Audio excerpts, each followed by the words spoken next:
Bali nayo mtazamaji, ni kwamba mamlaka ya kitaifa ya usalama barabarani imetangaza kuanza kutekelezwa kwa faini ya papo hapo kwa madereva wanaovunja sheria za barabarani na magari yasiyo na vibali vinavyopaswa. Serikali kupitia mamlaka ya uchukuzi na usalama barabarani NTSA imeanzisha mfumo wa kisasa wa kidijitali wa kutekelezwa kwa faini ya papo kwa hapo kwa madereva wanaovunja sheria barabarani.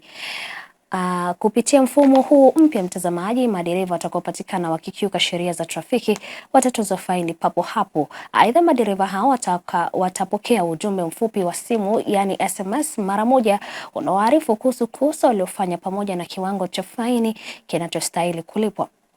Naam, kwa mujibu wa NTSA, hatua hiyo inalenga kupunguza mianya ya rushwa na kuhakikisha kwamba adhabu zinatolewa kwa uwazi na haraka, huku mfumo huo pia ukisaidia mamlaka kufuatilia kwa karibu mienendo ya madereva wanaokiuka sheria za barabarani mara kwa mara. Chini ya utaratibu huu mpya mtazamaji, faini zote zitakazotolewa kupitia mfumo huo zitahitajika kulipwa ndani ya siku 7 kupitia mtandao wa matawi ya KCB Group kote nchini.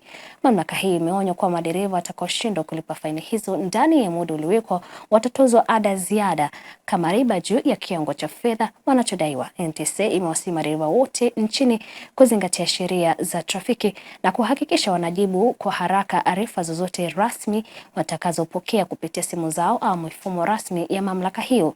Serikali aidha imesema kuwa utekelezaji wa mfumo huu ni sehemu ya juhudi zitakazoendelea za kuboresha usalama barabarani nchini na kuhakikisha kwamba watumiaji wote wa barabara wanazingatia kikamilifu sheria za trafiki.